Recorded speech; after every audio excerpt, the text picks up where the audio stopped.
अस्सलामुअलैकुम दोस्तों, कैसे हैं आप सब। मैं आप सबको यूट्यूब चैनल इंग्लिश लिटरेचर पे वेलकम कहती हूँ। हम जो टॉपिक डिस्कस करने जा रहे हैं आज के लेक्चर के अंदर, that is lexical thematic dimension. उसमें से हम लोगों ने लुकिंग एट वर्ड्स को डिस्कस करना है। सब्जेक्ट है हमारा introduction to literary studies, lecture number 8 है हमारा।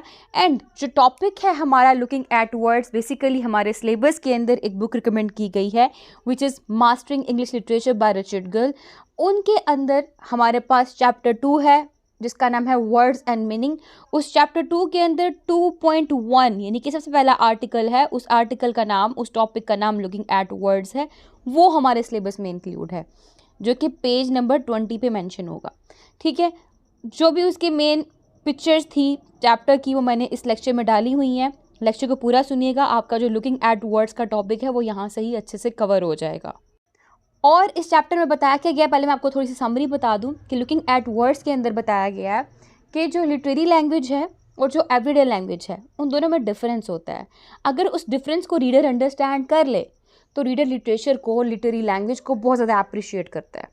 लिटरेरी लैंग्वेज के अंदर जो रीडर है वो different kind of rhetorical figures को देखता है और जो राइटर है यानी कि जो पोइट है वो different kind of rhetorical figures को यूज़ करता है, यानी कि फिगर ऑफ स्पीच को यूज़ करता है। और फिगर ऑफ स्पीच भी जो वर्ड्स हैं उनके अंदर मीनिंग पैदा करते हैं।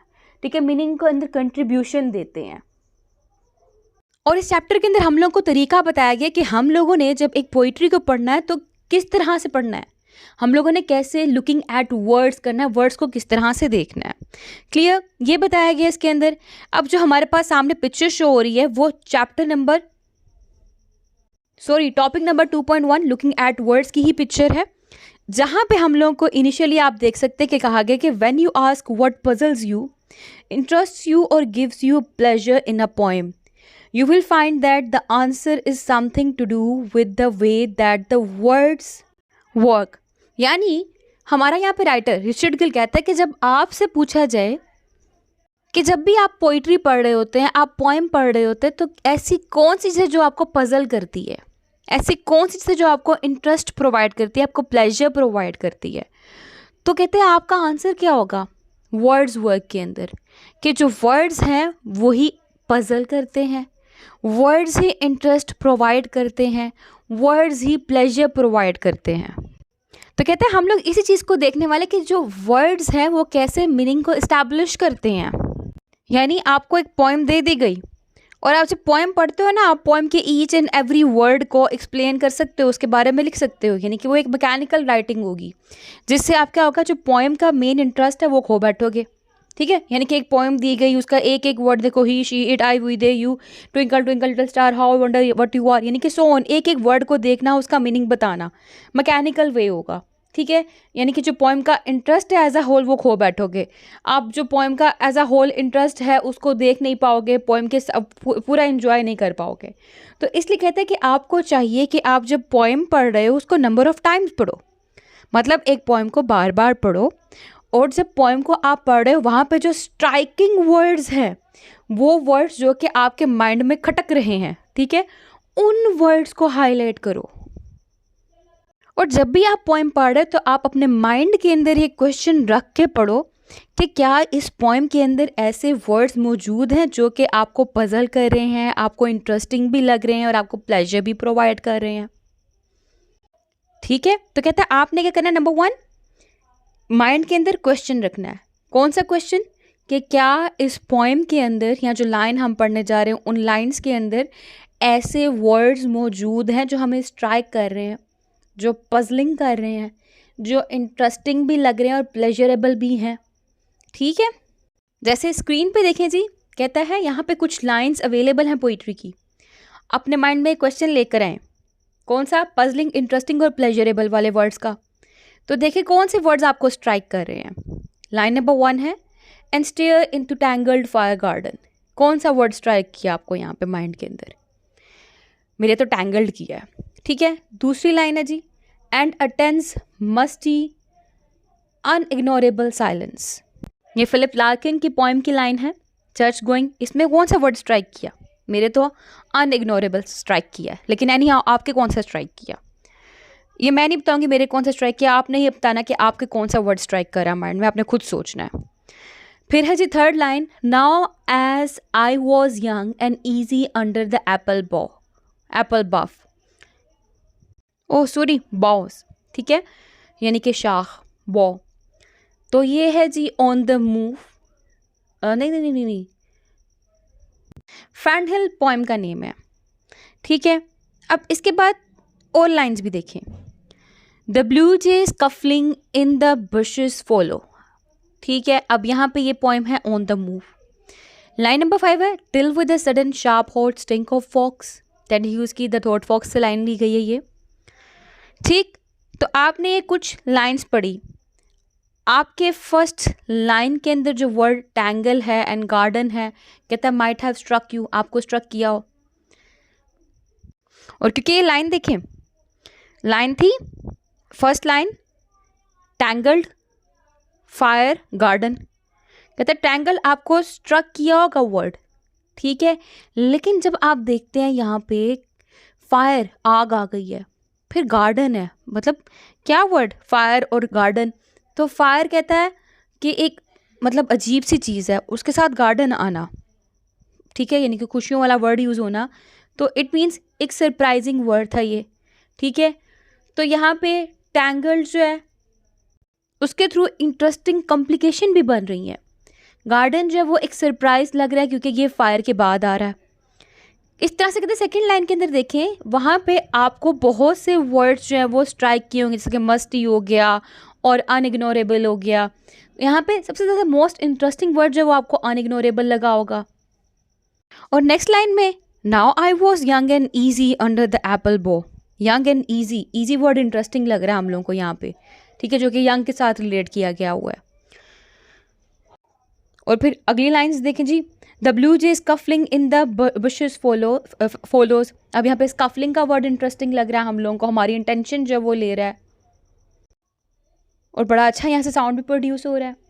फिर उसके बाद till with a sudden sharp hot stink of fox, और इसके सबके सब वर्ड जो हम लोगों को क्या लग रहे हैं जी, सबके सब वर्ड हम लोगों को इंटरेस्टिंग लग रहे हैं, प्लेजर प्रोवाइड करे, एक रिदम बन रहा है, सडन शार्प बट स्टिंक, ठीक है, एक साउंड बन रहा है, एम्फेटिक एंड डेलिब्रेट लग रहे हैं हम लोगों को।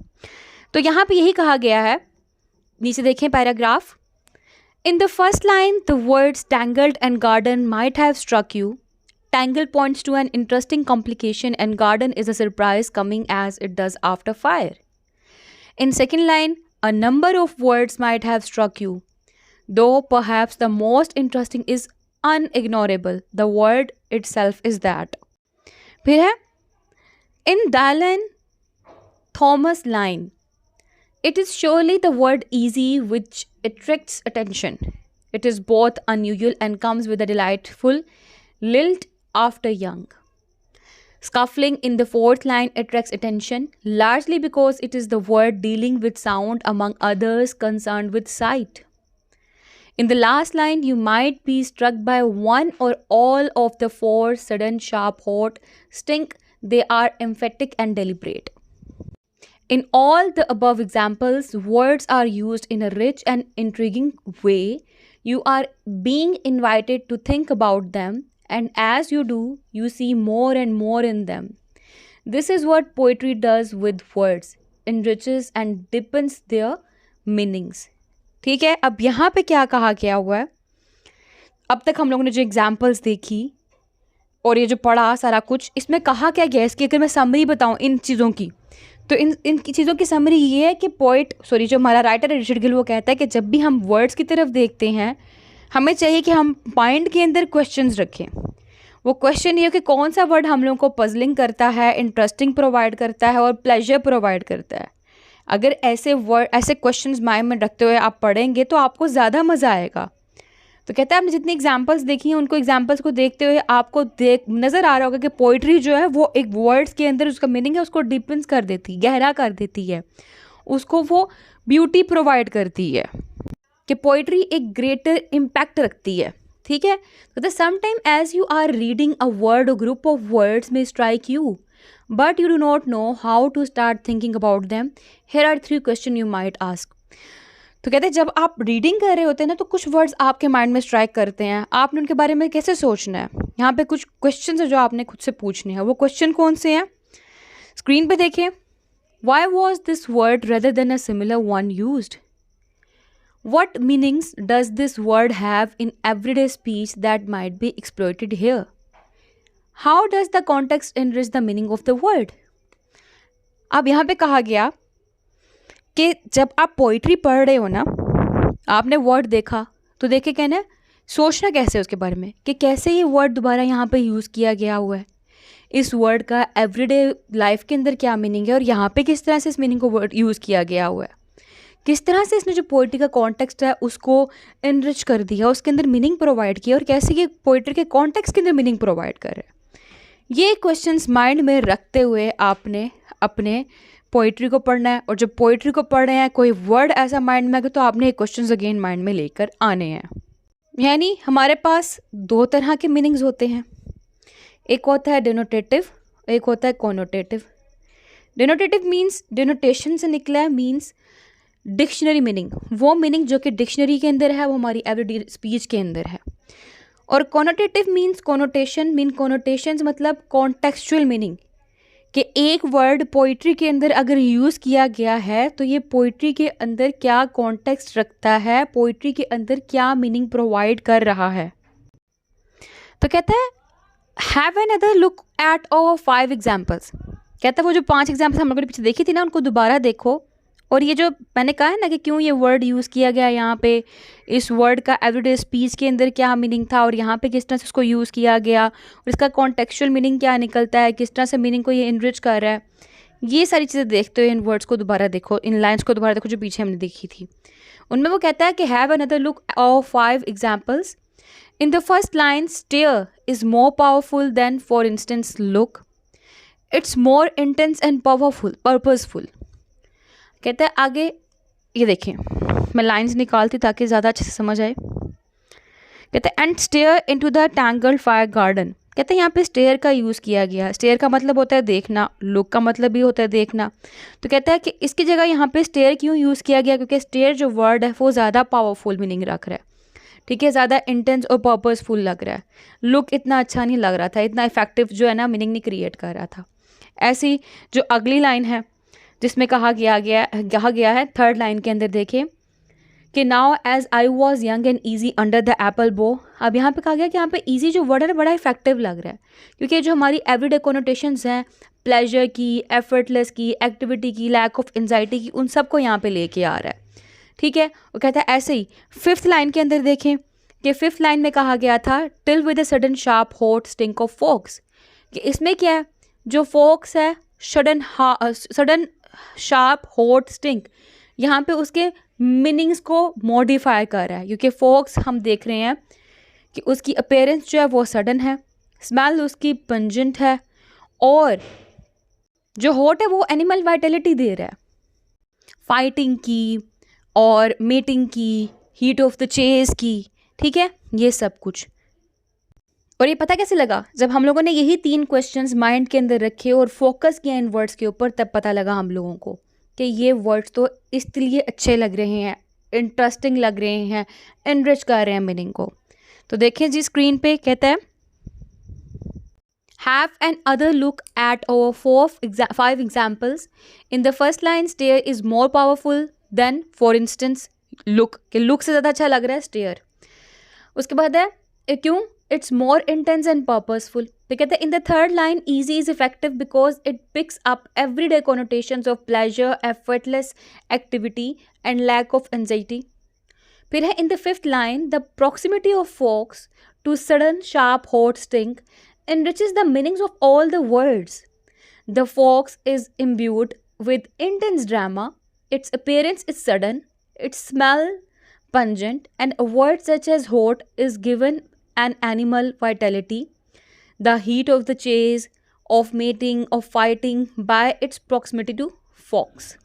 ठीक है, क्लियर हो गया आपको। फिर कहते हैं 2 points need to be stressed। वो कौन से पॉइंट्स हैं, एक it is useful to look at the connotations of a word, यानी कि कॉन्टेक्चुअल मीनिंग देखना है। मैंने बताया ना कोनोटेशन और डिनोटेशन, डिनोटेशन मतलब होता है डिक्शनरी मीनिंग, कि डिक्शनरी में इस वर्ड का मीनिंग क्या है, और कोनोटेशन क्या होता है कि जब हम पोएम पढ़ रहे हैं, पढ़ते हुए पोएम जो है वो किस कॉन्टेक्स्ट में मीनिंग निकाल रही है, ठीक है। जैसा कि मैं कह देती हूँ फादर, फादर का अगर हम लोग डिक्शनरी मीनिंग बात करें तो फादर बाप को कहते हैं जो आपकी प्रोटेक्शन करता है, ठीक है। और कोनोटेशन के अंदर देखें, कोनोटेशन के सॉरी फादर हम कहते हैं डिक्शनरी मीनिंग के अकॉर्डिंग फादर बाप को कहते हैं, ठीक है, जिसने या फादर कहते हैं पेट्रार्क को डिनोटेशन के अंदर, डिक्शनरी मीनिंग के अंदर कि a man in relation to his child और children. On the other hand अगर हम कोनोटेशन की बात करें, फादर का मतलब क्या बनता है जी, प्रोटेक्शन, शेल्टर, और उसके बाद जो है घर की रखवाली करने वाला, बच्चों को संभालने वाला, ये सारे जो मीनिंग बनते हैं कोनोटेशन के लिहाज से फादर के बनते हैं। ऐसी होम की बात की जाए तो होम का डेनोटेटिव मीनिंग है कि घर, रहने की जगह। और अगर मैं कोनोटेटिव के लिहाज से बात करूँ तो मतलब shelter again, a place which provide peace, उसके बाद हेवन, यानी कि जो हम डीपर मीनिंग लेते हैं वो होता है कोनोटेशंस। तो इस तरह यहाँ पे कहा गया कि हम लोगों ने जब भी पोइम देखने हैं, उसके वर्ड्स देखने, तो अपने माइंड के अंदर दो चीज़ें रखनी है कि हम लोगों ने जो वर्ड की कोनोटेशंस हैं उसका ख्याल रखना है, और जो छोटे छोटे वर्ड्स हैं उनको भी इग्नोर नहीं करना। और लिटिल वर्ड्स का मतलब क्या है, जैसे कि टाइगर, हमारे पास पोइम है आ टाइगर, राइटर ने आ टाइगर क्यों कहा, द टाइगर क्यों नहीं कहा, ठीक है। तो अगर द टाइगर कहा तो आ टाइगर क्यों नहीं कहा, ये छोटे छोटे वर्ड्स। द टाइगर सिंबलाइज करता है एक स्पेसिफिक टाइगर को, आ टाइगर करता है सिंबलाइज कि सब टाइगर्स की बात की जा रही है।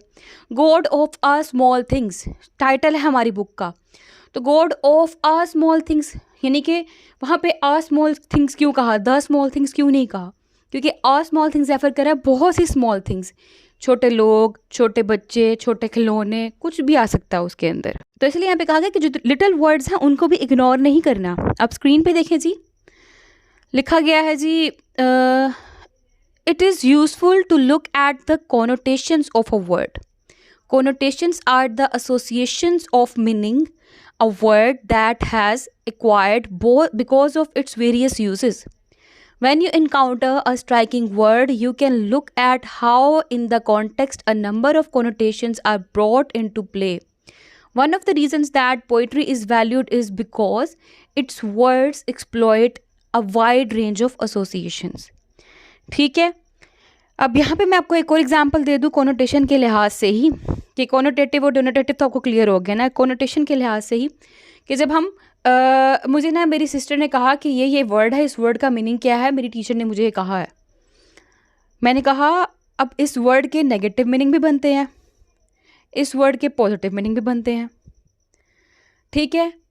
शैलो माउथ वर्ड था, हालांकि इस वर्ड का एग्जिस्टेंस ही नहीं है, any how shallow mouth word है। अब शैलो माउथ का मतलब क्या होता है, शैलो माउथ का अगर हम मतलब देखें ना तो एक बनता है इग्नोरेड, फुलिश, मतलब जाहिल किस्म की बंदी। और अगर हम दूसरे लिहाज से देखें तो वो बनता है जी सिंपल लुक, ठीक है।